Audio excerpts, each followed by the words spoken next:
Hello बच्चों, welcome to Pathak classes. My name is Manoj Pathak और आज का हम टॉपिक करने वाले हैं ये है angular projectile from a height. ठीक है, देखिए प्रोजेक्टाइल के ऊपर काफी सारे टॉपिक किए गए हैं। हमने हॉरिजॉन्टल प्रोजेक्टाइल भी किया था, एंगुलर प्रोजेक्टाइल फॉर ग्राउंड भी किया था। अभी एक तीसरा टॉपिक है जिसका नाम है एंगुलर प्रोजेक्टाइल फ्रॉम हाइट। ठीक है, अपवर्ड। अपवर्ड का मतलब क्या होता है बेटा? देखिए हमें पता है कि एंगुलर प्रोजेक्टाइल का मतलब होता है आप प्रोजेक्टाइल को किसी एंगल पे थ्रो करें। ठीक है, तो अब आपके पास मान लीजिए एक हाइट है, यहाँ पे आप खड़े हैं, ऑब्जर्वर यहाँ पे खड़ा है और यहाँ से किसी एंगुलर प्रोजेक्टाइल को थ्रो कर रहा है, एंगल में थ्रो कर रहा है, हाइट से ऐसे हॉरिजॉन्टली ऐसे थ्रो कर रहा है। अब देखिए लॉजिकली ये है कि एंगुलर प्रोजेक्टाइल दो टाइप का होता है। एंगुलर प्रोजेक्टाइल का मतलब होता है बेटा जब वो थ्रो कर रहा है तो उसका जो थ्रो करने का जो डायरेक्शन है उस वो हॉरिजॉन्टल के साथ कोई एंगल बना रहा है। तो थ्रो आप दो तरीके से कर सकते हैं, या तो ऊपर की तरफ कर सकते हैं making this angle as theta, या तो नीचे की तरफ कर सकते हैं मेकिंग एंगल थीटा। ये भी एंगुलर प्रोजेक्टाइल है मगर वो डाउनवर्ड भी जाता है। आप ऐसे भी थ्रो कर सकते हैं, ऐसे भी कर सकते हैं। वो आज का टॉपिक नहीं है। आज का टॉपिक है सिर्फ अपवर्ड, मतलब जो एंगुलर प्रोजेक्टाइल करेंगे ये ऊपर की साइड ऐसे। ठीक है, अच्छा चलिए, तो यहां से आपने मान लीजिए इसको थ्रो किया with some velocity, initial velocity u, making an angle theta with the horizontal level. ठीक है, अच्छा इस u को अगर आप रिजॉल्व करेंगे, होपफुली आप लोगों को वेक्टर का रिजोल्यूशन का बेसिक नॉलेज आपको होगा। ठीक है, ये u cos थीटा और ऊपर की साइड अगर जाए तो ये u sin। ठीक है, और ये आपका जो पूरा हाइट है बेटा ये आपका है h। ठीक है, ये हाइट आपको पता होगा क्योंकि आप खुद अगर किसी बिल्डिंग या किसी ऊंचे टावर से उसको देख रहे हो, टावर का हाइट तो आपको पहले से पता होना चाहिए। This is a given parameter to you, this is a known parameter और गिवन पैरामीटर टू यू, है ना, जो कि आपके पास पहले से पता होना चाहिए।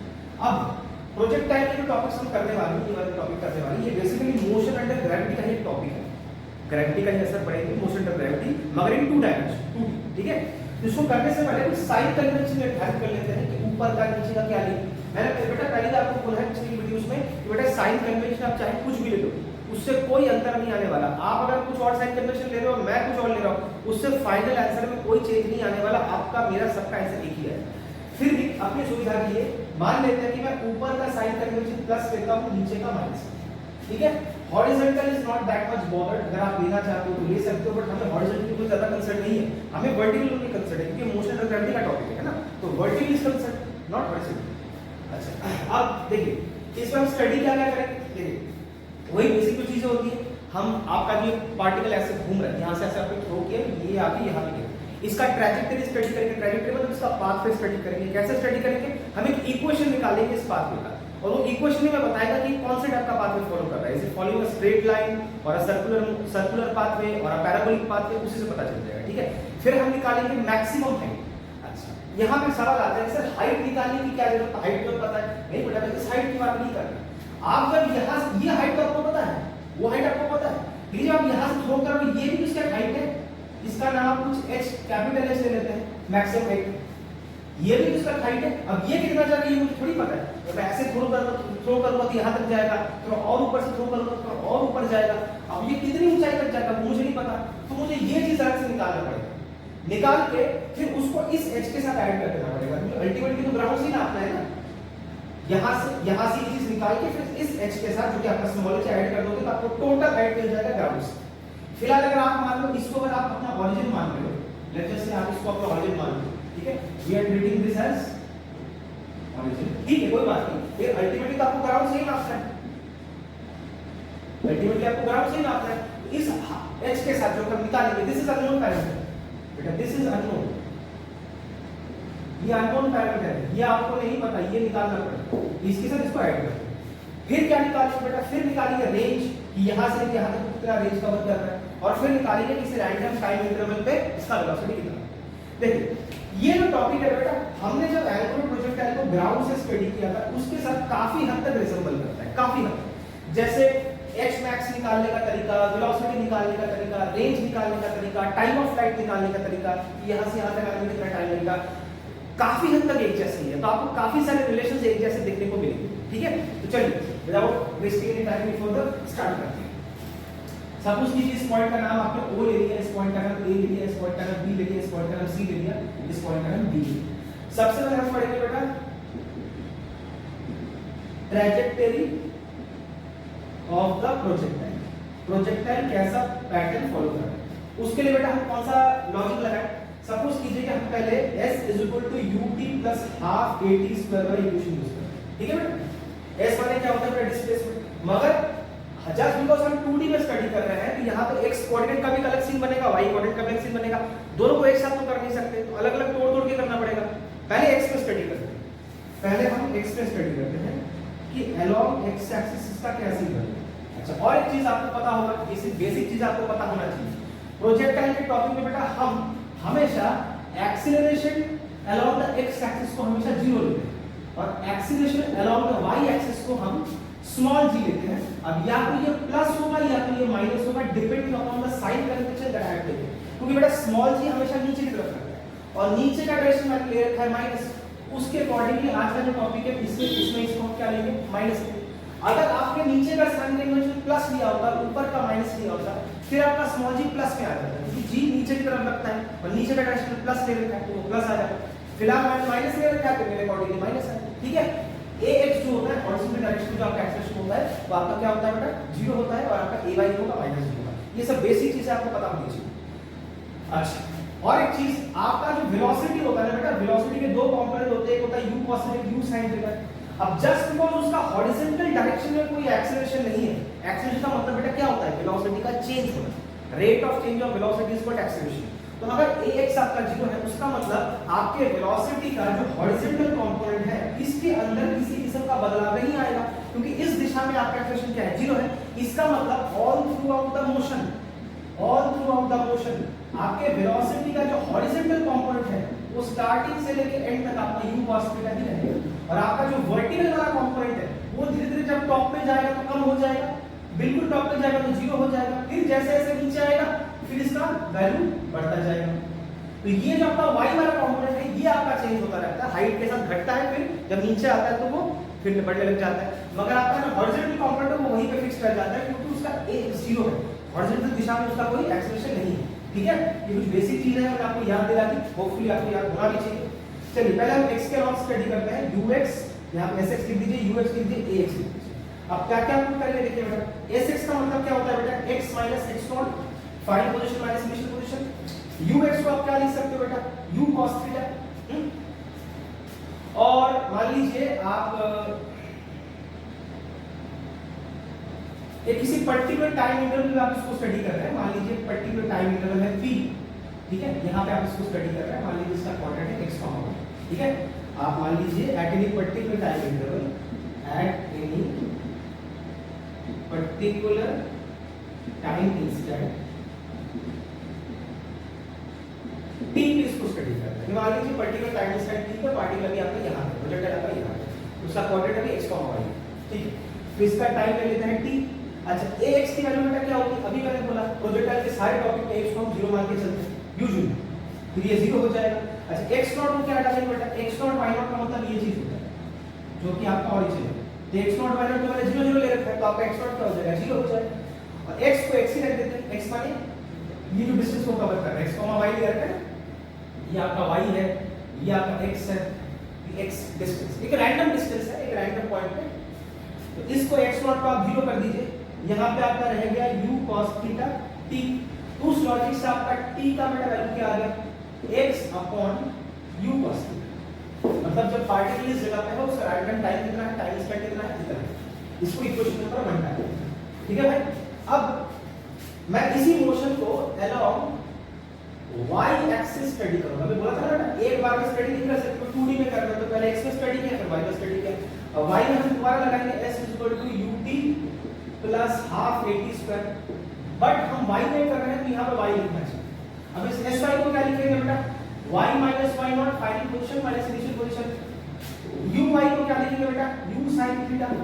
देखो uy आपका u sin थीटा, लेकिन ऊपर की तरफ मुंह करके बैठा हुआ है, तो ऊपर का डायरेक्शन बेटा क्या है आपका? प्लस है, तो इसको प्लस में लिखेंगे। टाइम क्या था बेटा?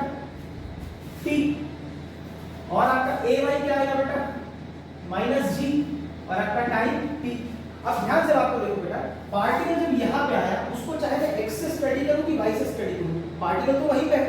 तो अगर हॉरिजॉन्टली स्टडी करूं तो यहाँ पर पहुंचने उसको टाइम कितना लगा, तो अगर मैं वर्टिकली स्टडी करूं तब भी यहाँ पे जो टाइम आएगा वो तो यही वाला आएगा ना, एक ही पॉइंट पे तो अलग अलग टाइम थोड़ी आएगा भाई, यूज योर ब्रेन। तो अगर मैं x से स्टडी किया तो मुझे टाइम तो हमें y से स्टडी करोगे तो इसी टाइम को डिनोट कर रहे हैं ना। आप इधर से देखो कि इधर से देखो, आप पहुंचोगे तो वही में टाइम पीरियड अलग होगा। तो आप इस t की वैल्यू को आप ये डाल सकते हो क्योंकि आप उसी पॉइंट की बात कर रहे हो। यहाँ पे हमने हॉरिजॉन्टली स्टडी किया था, उसको वर्टिकली स्टडी कर लिया, टाइम तो वही है। तो इस टाइम को आप यहाँ पे डाल दो, y नॉट को आप 0 कर दो क्योंकि आपका y नॉट यहाँ पे 0 है ऑरिजिन का। तो ये आपका u sin थीटा, टाइम की वैल्यू आपकी आ गई x upon u cos theta. अच्छा, यहाँ पे स्क्वायर कर लीजिए तो x square u square cos square theta. तो ये आपका आ गया। अच्छा, u आप काट सकते हैं, sin बाय cos को आप tan लिख सकते हैं, minus G X square upon u square cos square theta. अच्छा ओके, जिनको मैथमेटिक्स में ज्यादा नॉलेज नहीं है उनको बता दूं, ये जो आपका इक्वेशन है ये बेसिकली एक क्वाड्रेटिक इक्वेशन है। ध्यान से ध्यान रखो, जब भी कोई इक्वेशन आपको क्वाड्रेटिक मिलता है, ठीक है, जहां पे आपको कोई इक्वेशन क्वाड्रेटिक मिलता है मतलब जिस पॉलिनोमियल का आपको डिग्री कितना मिलता है बेटा 2 होता है, मैक्सिमम पावर कितना होता है 2 होता है। वो ऐसे भी हो सकता है, इट इज अ मोनोमियल जिसमें एक टर्म होता है, लेकिन है तो क्वाड्रेटिक। आपके पास 2 टर्म वाले भी हो सकते हैं व्हिच इज बाइनोमियल, लेकिन है तो क्वाड्रेटिक। क्वाड्रेटिक का मतलब क्या, मैक्सिमम डिग्री 2। वो आपको 3 टर्म का भी मिल सकता है but still it is a quadratic. वो अलग बात है कि ट्राइनोमियल है, समझते हैं ना। मोनोमियल मतलब एक टर्म, बाइनोमियल मतलब 2 टर्म, ट्राइनोमियल 3 टर्म।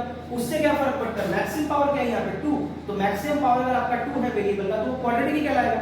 तो जितने भी सारे आपके क्वाड्रेटिक इक्वेशन होते हैं ना बेटा, ये सारे आपके पैराबोलिक इक्वेशन होते हैं। पैराबोलिक इक्वेशन होते हैं। पैराबोला का मतलब क्या होता है बेटा, ऐसा शेप। अब ध्यान से देखो, अगर आपको कभी आपको ऐसा कोई क्वाड्रेटिक इक्वेशन मिले जहां पे x स्क्वायर वाला टर्म जो है नेगेटिव में आ रहा है, ध्यान से बात को समझिए। x स्क्वायर वाला टर्म अगर आपको नेगेटिव में दिख रहा है और y तो है, चलिए कोई बात नहीं, तो समझ जाइएगा आपके पैराबोला का जो कोई पैटर्न आएगा वो कुछ ऐसा है, समथिंग लाइक दिस। अगर x स्क्वायर वाला टर्म अगर आपको पॉजिटिव में मिल रहा है, y तो इधर है, तो समझ जाइएगा ये वाला। और देखिए यहाँ पे x स्क्वायर वाला टर्म आपको नेगेटिव में मिल रहा है, मतलब पैराबोलिक पाथ में पैराबोला ही तो है, यही वाला शेप तो बना रहा है।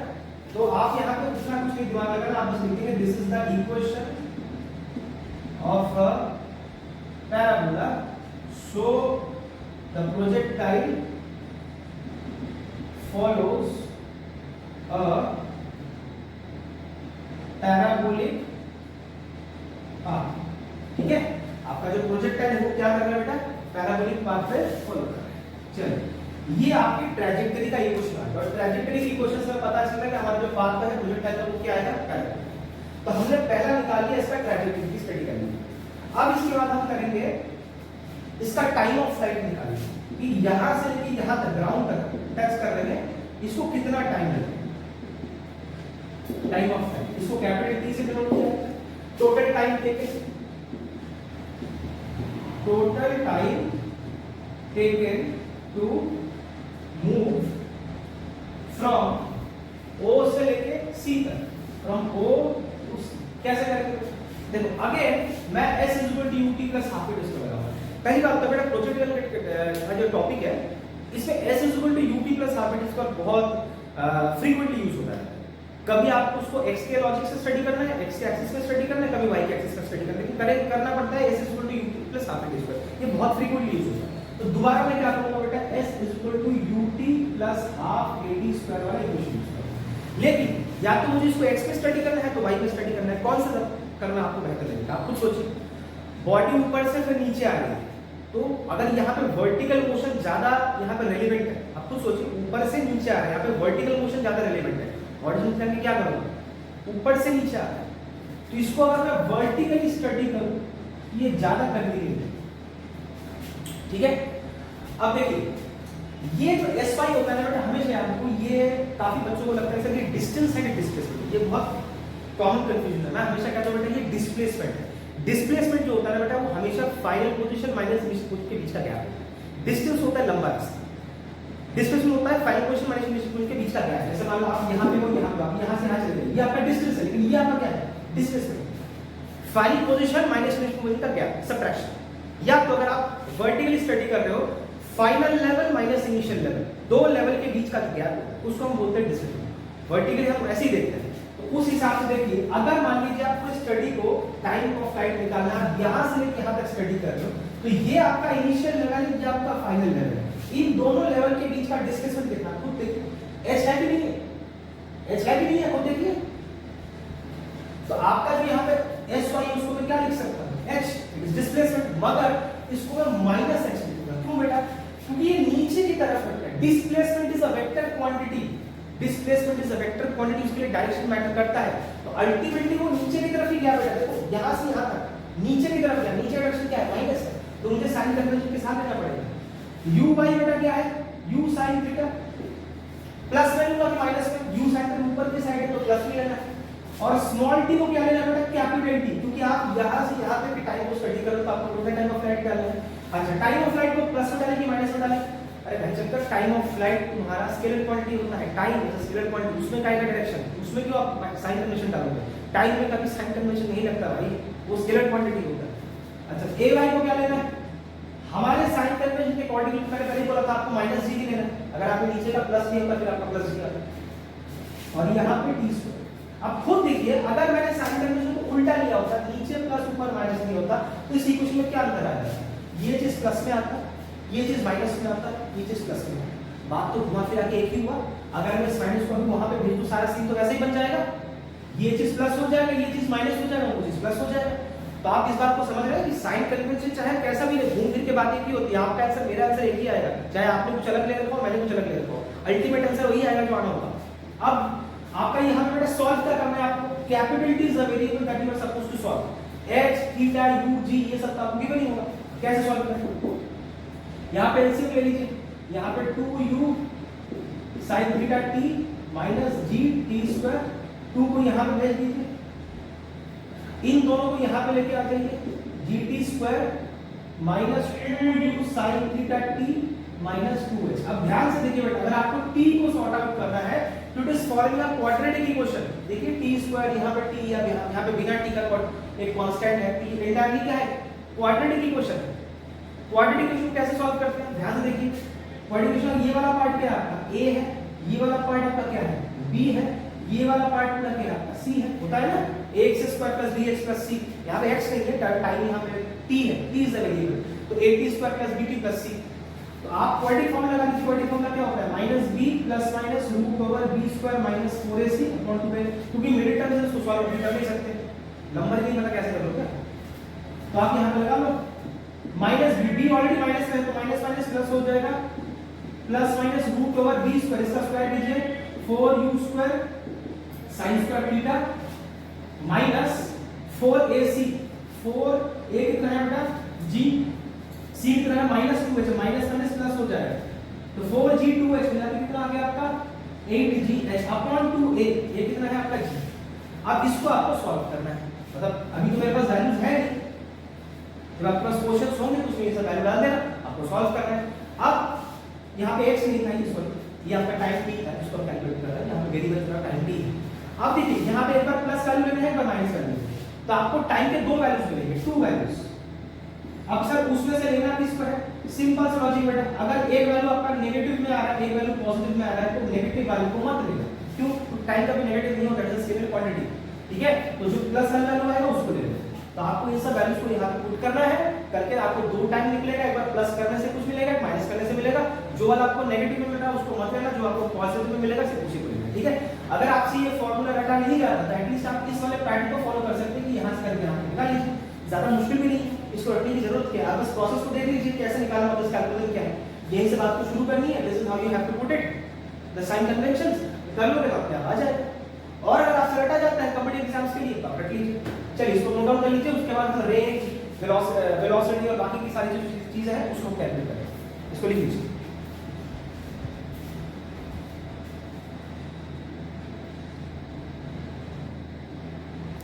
चलिए बेटा अगला टॉपिक हम करते हैं हाइट निकालना, ठीक है, हाइट। अब देखिए बेटा यहाँ पे हाइट कितने टाइप का आएगा, एक तो पहले मुझे इस हाइट को निकालना पड़ेगा, बिकॉज़ यही मेरी अननोन पैरामीटर है, ये हाइट मुझे पता है, तो ये निकालने पर इसको मैं क्या करूंगा, ऐड कर दूंगा। अब हाइट निकालने के लिए कौन सा इक्वेशन यूज करें, ठीक है, अगर मैं s ut + हाफ स्क्वायर वाला यूज करूं तो मुझे मान लो पार्टिकुलर इस जगह पे टॉप पे, तो यहां तक पहुंचने का उसका कितना टाइम है वो मुझे अलग से कैलकुलेट करना पड़ेगा, मतलब कर सकते हैं, ऐसा नहीं कि नहीं कर सकते, कर सकते हैं, लेकिन अलग से करना पड़ेगा, मैं नहीं करना चाहता, मैं एक बार में काम निपटाना चाहता हूं। तो मैं कोई ऐसा रिलेशन यूज करना चाहता हूं बेटा जहां पे टाइम की जरूरत ही ना हो, तो आप ये वाला इक्वेशन यूज कर लो ना, v square minus u square two a खाली के लिए s equal to ut plus r को यूज करने की क्या जरूरत है, ये कर लो, आपको t की जरूरत नहीं पड़ेगी, I do not need to know t। अब हाइट निकालने की कोशिश करो तो बेटा y की दिशा में ही करो तो सबसे बेस्ट है, वर्टिकली आपका रिलेवेंट है, वर्टिकल डायरेक्शन sy जो है इसको आप लिख सकते हो बेटा y माइनस y। अब वैल्यू डाल दो। अच्छा आपको ये पता होगा बेटा वेलोसिटी के दो कंपोनेंट होते हैं, हॉरिजॉन्टल वर्टिकल। हॉरिजॉन्टल कंपोनेंट जो होता है वो थ्रू आउट द मोशन एक ही रह जाता है, u cos थीटा, क्योंकि उसका एक्सेलरेशन 0 होता है ax। और आपका जो वर्टिकल कंपोनेंट होता है वो हाइट के साथ घटता रहता है, टॉप पे जाके 0 हो जाता है, फिर जैसे नीचे आता है बढ़ने लग जाता है। तो वेलोसिटी का वर्टिकल कंपोनेंट टॉप पे जाके क्या आ जाएगा 0। इनिशियली आपके यहां पे कितना था u sin थीटा स्क्वायर के साथ बिठाओ।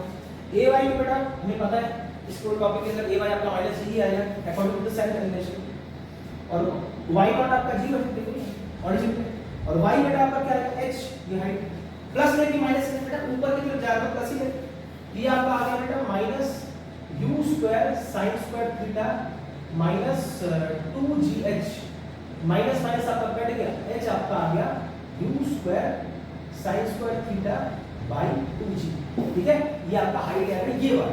तो अगर कोई आपसे पूछे कि आप किसी हाइट पर खड़े हो वहां से कितना मैक्सिमम हाइट करेगा पूरी तरह है, लेकिन अगर आप ग्राउंड से नापना चाहते हो बेटा, ग्राउंड से आप ऑब्जर्वर यहां पर खड़े, तो बेटा आपका जो टोटल हाइट होएगा, टोटल हाइट फ्रॉम ग्राउंड, उसमें बेटा आपको क्या करना पड़ेगा, h के साथ स्मॉल h को ऐड करना पड़ेगा, और बेटा यहां पे स्मॉल h को डिस्टेंस की तरह ट्रीट करना है, मैग्नीट्यूड लेना, यहां पे माइनस का प्लस है तो नीचे है नहीं, अगर आप नीचे वाला लॉजिक लगा लो तो यहां माइनस आ जाएगा, इस हाइट से साइड को सबट्रैक्ट करना पड़ेगा, आपको एक्चुअल लेंथ थोड़ी मिलेगा। अब एक्चुअल लेंथ कैलकुलेट कर लो तो आपको इसका मैग्नीट्यूड लेना है, माइनस साइन लगा देना स्मॉल h के साथ, और ये चीज आपके पास नोन है, ये तो आपको पता ही होगा, आप किसी बिल्डिंग से किसी चीज को थ्रो करो आपको बिल्डिंग का हाइट नहीं पता होगा, ये तो पता ही होगा, ये चीज मुझे नहीं पता था कि कितना ऊंचा जाएगा। तो ये आपने लिख दिया u square sin square theta by 2g plus h हो गया, दैट्स इट। आपको यहां से यहां तक हाइट मिलेगी, ठीक है, इसको नोट डाउन करिए।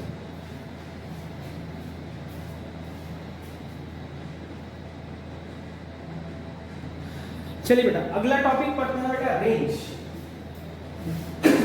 अगला जो है हम पढ़ेंगे रेंज। रेंज बेटा क्या होता है, maximum horizontal distance covered, maximum horizontal distance covered. ऐसे बोलते हैं हम यहां से पढ़ रहे हैं, आप रेंज वाली यहां से लेकर यहां तक निकालना, इस पॉइंट और इस पॉइंट के बीच में करना चाहते हैं, तो मुझे ये चीज निकालनी पड़ेगी। ये डिस्टेंस बेटा निकालने के पहले से काम करो, यहां से लाइन खींचो, तो आपको पहले ये डिस्टेंस निकालना पड़ेगा, इसका नाम b था, इसका नाम d था, इसका नाम p दे दो, इसका नाम o, इसका c। आपको पहले ये डिस्टेंस कैलकुलेट करना पड़ेगा, फिर ये कहना पड़ेगा, दोनों का ऐड करना पड़ेगा, this is the maximum horizontal distance. अब ये डिस्टेंस बेटा इस डिस्टेंस इक्वल है OB। अब OB का रेंज यहां से OB तक का लेंथ क्या आएगा बेटा, अगेन अगर आपने एंगल पढ़ा है तो आपको पता होगा, जब चीज यहां से यहां पर हम थ्रो करते हैं तो आपका जो मैक्सिमम रेंज होता है बेटा, ये आपका आता है u square sin 2 theta by g।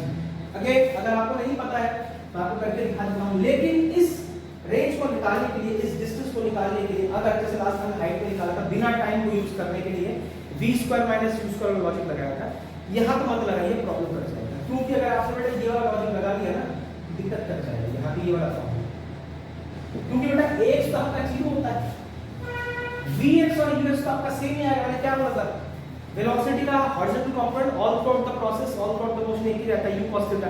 तो आप यहां पे लगाओगे u cos थीटा, यहां पे लगाओगे, ये कट टू के 0 हो जाएगा, यहां पे एक 0 है वो भी 0 हो गया, तो आप निकालोगे क्या, कुछ भी नहीं निकल पाएगा, है ना। तो पहले आपको क्या करना पड़ेगा, यहां पे आपको s equal to ut plus half ut square logic लगाना पड़ेगा, लेकिन उसमें पहले बेटा आपको टाइम निकालना पड़ेगा, कौन सा टाइम, यहां से यहां तक क्या निकालना है, क्योंकि आप ये डिस्टेंस पहले निकालना चाहते हो ना, तो ये टाइम बेटा आपका होता है 2u sin theta by g। Again angular आपने पढ़ा था होगा तो आपको पता होता, क्योंकि अगर आपने एंगुलर करा था होगा तो ये यहां से लेकर यहां तक का आपका टाइम है वो आपका टोटल टाइम ऑफ फ्लाइट है, जो कि आपका होता है 2u sin theta by g। नहीं पता है चलो पहले करके दिखाते, तो पहले टाइम क्या करेंगे, यहां से यहां तक आने का टोटल टाइम पहले वो कैलकुलेट करेंगे। कैसे करेंगे, अगर आप इस पॉइंट से इस पॉइंट तक स्टडी करते हो, y के लेवल पे स्टडी करते हो, अब ध्यान से देखो, इस लेवल से मैं इस लेवल से शुरू हुआ, फिर घूम के इसी लेवल पे आ गया, मतलब अगर मैं वर्टिकल डायरेक्शन में देखूं तो मेरा डिस्प्लेसमेंट हुआ कितना, 0। यहां से बात को समझो, इस लेवल पे था इसी लेवल पे आ गया, तो दोनों लेवल तो सेम ही हो गए, इनिशियल लेवल फाइनल लेवल तो एक ही हो गया, तो डिस्प्लेसमेंट कितना हो गया आपका 0। ui को आप क्या लिखोगे u sin थीटा, और मान लो यहां से यहां तक के आने का टाइम है उसको नाम दे दो t डैश दे देते हैं, ठीक है। ay क्या होता है बेटा आपका g होता है, और यहाँ पे half a by t square, यहाँ पे t डैश का स्क्वायर, इसको इधर लेके आ जाओ,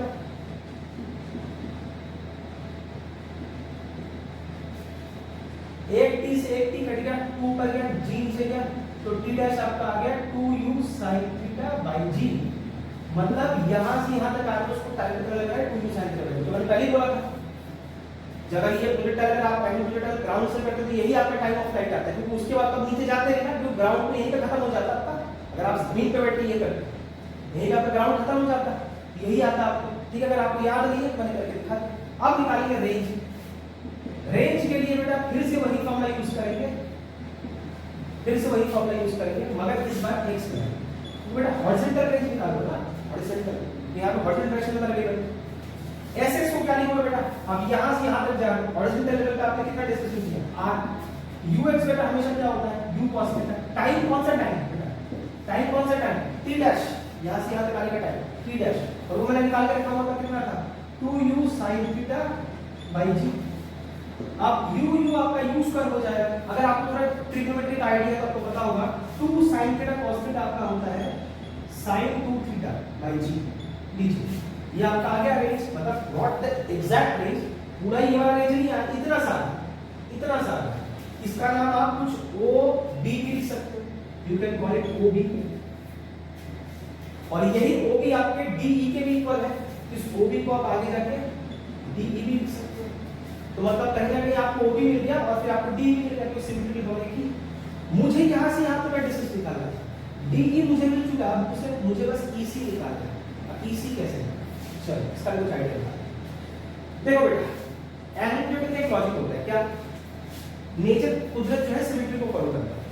अगर आपका ग्राउंड बिल्कुल हॉरिजॉन्टल है, अगर आपने उसको ऐसे थ्रो किया मतलब एंगल थीटा, जब वो इस पॉइंट पर पहुंचेगा ना, इस पॉइंट को टच करेगा, तो यहां पे कुछ एंगल थीटा ही होगा बाय सिमेट्री, ठीक है, होगा ही होगा। आप चाहो तो यहाँ से सीधा लाइन खींच के ट्रायंगल बना लो, इन दोनों ट्रायंगल को आप कॉन्ग्रुएंट प्रूव कर दो, आपको ऑटोमेटिकली पता चल जाएगा कि ये वाला एंगल इस वाला एंगल की कोई वैल्यू नहीं मिलेगा। क्यों, सीधी।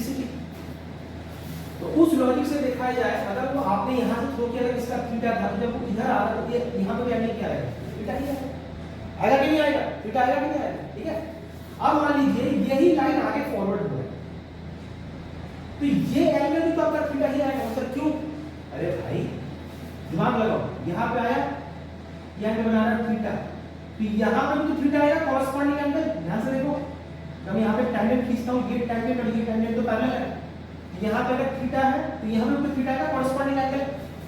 मतलब यहाँ पर मैं ट्रायंगल से बना लेता हूँ, if I draw it like a triangle, तो यहाँ पे ट्रायंगल क्या आएगा, थीटा ही आएगा। अब इस ट्रायंगल के अंदर देखो, ये वाला जो लेंथ है ये मुझे पता है h, और ये मुझे पता करना है मतलब हाइट और बेस का मैथ से, तो आप कोई सा भी ले सकते हो, tan थीटा या cot थीटा यूज कर सकते हो। आप इस ट्रायंगल के अंदर इन ट्रायंगल BCE आप tan लगा लो, cot लगा लो, दोनों ही परपेंडिकुलर और बेस को डील करता है। तो परपेंडिकुलर माने यहाँ पे स्मॉल h हो गया और बेस माने EC। अच्छा, फिर बच्चों का सवाल, सर h को सर नेगेटिव लूं कि प्लस लूं, सर नीचे दिशा में। अरे भाई तुम ट्रिग्नोमेट्री कर रहे हो, ट्रिग्नोमेट्री यहाँ पे ट्रिग्नोमेट्री के अंदर ये चीजें हम डालते हैं ना, perpendicular upon base, hypotenuse upon base, ये सब कुछ भी करते हैं, ये सब लेंथ को लेके काम करते हैं। लेंथ इज डिस्टेंस, यहाँ पे नेगेटिव साइन मत दो कि सर नीचे है तो h को नेगेटिव लेना चाहिए, नहीं बेटा, मैं ट्रिग्नोमेट्री कर रहा हूँ, ट्रिग्नोमेट्री के अंदर ये सारे लेंथ्स होते हैं, lengths are scalar quantity which is distance. तो यहाँ अगर कोई नेगेटिव होता भी उसको प्लस में लेना होता, वहां पे नेगेटिव मत कर देना। अब इसी को ऊपर कर दो, h भाई tan थीटा हो गया, tan को अगर आप नीचे रखना चाहते हो रख लो, ऊपर उठा देना चाहते हो तो उठा दो, cot थीटा कर दो। तो ये लेंथ थी आपको मिल गया इसी। तो अगर आपको सिर्फ इतना सा रेंज निकालना था वो तो इतना ही आया, और वो यहाँ पे भी इक्वल होगा इसी, और आपको पूरा यहाँ से आते निकालते ये प्लस पे करना पड़ेगा। मतलब अगर आपको वर्टिकल रेंज मैक्सिमम निकालना है एक्चुअल, तो आपको कहाँ से कहाँ तक जाना है, B से C तक, D से C, मतलब ये क्या होगा बेटा, DE प्लस EC।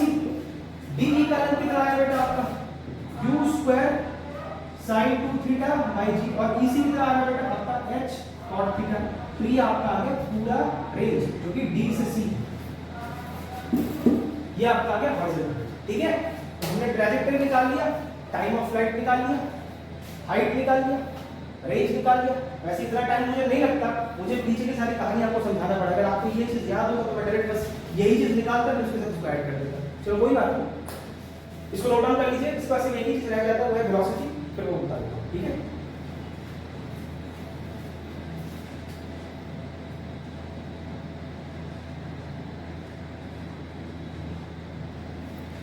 चलिए आखिरी पांचवा चीज कर रहे हैं पैरामीटर, ये है आपका velocity. Velocity at any instant T, तो स्मॉल। मान लीजिए मैं इसी टाइम इंस्टेंट में निकालना चाहता हूँ, यहाँ पार्टिकल कहीं भी ले लो भाई, यहाँ पे ले लो, यहाँ पे ले लो, यहाँ पे ले लो, यहाँ पे लो, कहीं भी ले लो, आंसर में कोई फर्क नहीं पड़ेगा। तो मान लो भाई यहाँ पे इस पी पॉइंट पे इसकी वेलोसिटी कुछ डी है। ठीक है, ये इसका हॉरिजॉन्टल कंपोनेंट, ये इसका वर्टिकल कंपोनेंट, और ये मान लो यहाँ पे एंगल बनाने के लिए वैसे इसी पॉइंट पर यहाँ पे दर्शा रहा है। अब यहाँ पे आपको दिखेगा नहीं तो साफ साफ कर रहा है, यही पॉइंट ये एंगल मान लो बना रहा है बीटा, बीटा के कुछ अलग काम है बात बताओ। तो देखो Vx तो बेटा इससे कोई फर्क नहीं पड़ने वाला। Vx को हमने क्या बोला था, वेलोसिटी का हॉरिजॉन्टल कंपोनेंट हमेशा सेम ही आता है क्या, u cos थीटा। तो अगर आपको मान लो Vx निकालना है तो Vx कैसे निकालना, Vx को आप लिख सकते हो ux plus axt, v is equal to u plus at। अब हमें पता है ax क्या होता है बेटा 0, तो Vx क्या है ux में मैंने बोला था ना बेटा हॉरिजॉन्टल कंपोनेंट वेलोसिटी हमेशा वही रहता है क्योंकि ax आपका 0 हो जाता है, ऑल प्रॉब्लम उसमें वही रहता है u cos u cos u cos u cos, सिर्फ वर्टिकल बदल जाता है। अब वर्टिकल का क्या होगा वो देखते हैं, वो टाइम पे डिपेंडेंट है। उसको आप लिख सकते हो u y plus a y t, u y की वैल्यू क्या लिखेंगे u sin theta, a y क्या है आपका बेटा माइनस g, तो ये भी बनेगा। तो आप कहीं पे भी स्टडी करते हैं आपको यही मिलता, अगर आप पॉइंट को यहाँ पे लेते तब भी आपको यही मिलता, यहाँ पे तब भी आपको यही मिलता, अगर मैं बोला कहीं भी ले कोई फर्क नहीं पड़ता। तो आपका मतलब वेलोसिटी का मैं वेक्टर फॉर्म में दिखाऊं तो कैसे लिखते हैं, vx आई क्या v by j का, vx आपका कितना आया u cos थीटा आई क्या, और ये आपका आया u sin theta minus gt j का। ठीक है, ये वेक्टर फॉर्म में आ गया। अगर मैं वेलोसिटी निकालना था मैं वेक्टर फॉर्म में भी निकालूं, अगर आपको मैग्नीट्यूड निकालना है इसका उसका जैसे वेक्टर का मैग्नीट्यूड निकालना वैसे कर लो, आई क्या का कोएफिशिएंट उसका स्क्वायर, जे क्या का कोएफिशिएंट उसका स्क्वायर, ये क्या यहां है होता तो उसका भी स्क्वायर करता, तीनों को ऐड कर दो, मतलब यहां पे दो है, दोनों को ऐड कर रूट ओवर डाल दो, इसका स्क्वायर क्या होता है। ये सब बेसिक्स है बेटा वेक्टर के, आपको आना चाहिए। अगर नहीं आता तो आप लोग मेरा वेक्टर का वीडियो देख लो, वहां पे आपको मिल जाएगा। इसको a minus b whole square के फॉर्मूले में खोल लो, a square plus b square minus 2ab।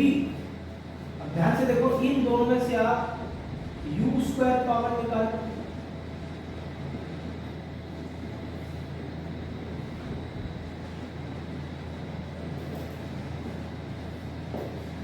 Sine square plus cos square क्या हो जाएगा आपका बेटा 1 हो जाएगा।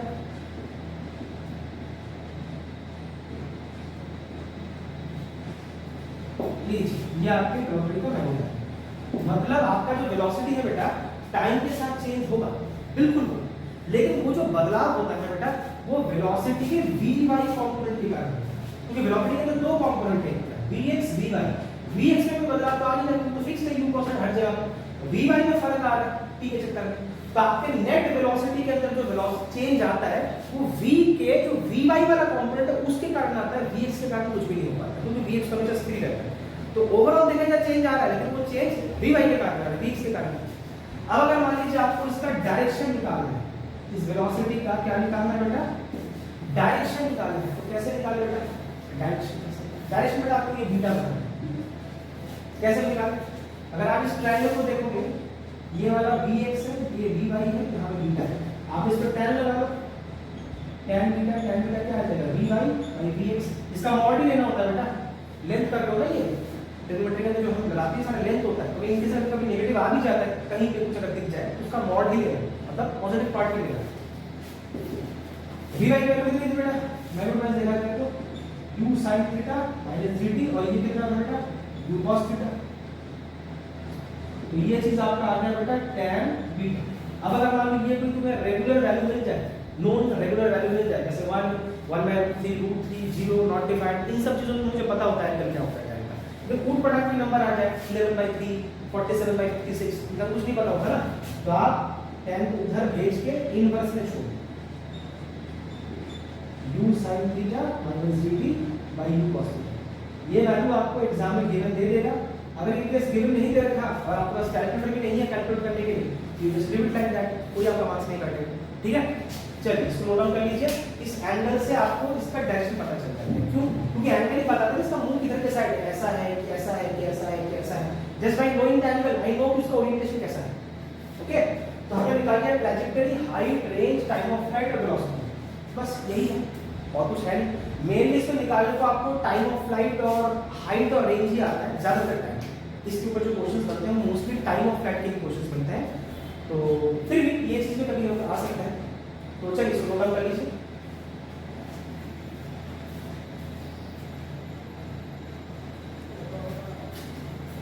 तो आज का टॉपिक यहीं तक का था, पढ़ाई करते रहिए। कोई डाउट वगैरह है आप मुझे मेरे से कांटेक्ट कर सकते हैं, सारे डिटेल्स आपको डिस्क्रिप्शन बॉक्स में मिल जाएंगे। तब तक के लिए शोभा खैर, बाय।